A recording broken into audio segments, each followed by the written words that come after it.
Senhor presidente, senhores e senhoras deputados, virei em breve essa tribuna para comentar o resultado das eleições. O tema de hoje que eu quero falar não é esse, mas não poderia deixar de fazer um registro que é muito importante. Alguns virão aqui a esta tribuna para comemorar o resultado da eleição. Mas eu quero dar só um alerta muito importante. O grande vencedor dessa eleição foi o ninguém. O ninguém, deputado Heráclito Forte. Sabe quem é o ninguém? A maioria dos eleitores não votaram em ninguém. Em São Paulo, o ninguém ganhou para o Dória, que ganhou a eleição no primeiro turno.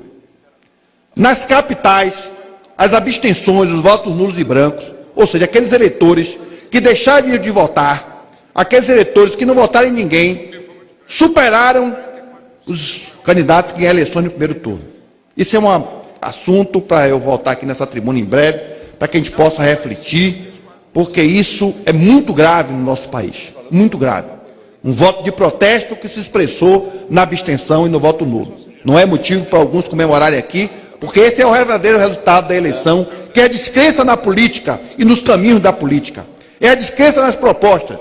Essa eleição, o que imperou muito foi o poder econômico, que, embora proibido pela decisão do Supremo, são acertadas, mas pela metade do caminho, porque não poderia só apenas proibir o financiamento privado, tinha que estabelecer o financiamento público. A falta de fiscalização em muitos municípios, outros municípios menores, o Caixa 2 campeou, e a compra de voto também. E os ricos das cidades, o poder econômico da cidade, determinaram muitos resultados eleitorais.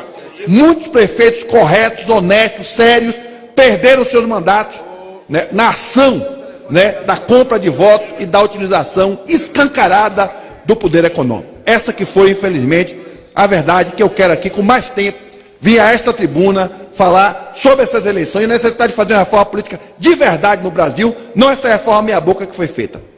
E também, né, a condenação da classe política que hoje nós temos no Brasil hoje, o que não faz com que haja o debate de ideias, o que não acha que faça que haja o debate de propostas, e, portanto, essa confusão que foi essa eleição, com muitos resultados, na minha opinião, negativos para muitos municípios, elegendo prefeitos que não têm nenhuma condição, alguns até que já governaram o município, governaram mal, malversaram o patrimônio público e agora voltaram por força do poder econômico ou por força dessa confusão geral que virou a política em nosso país.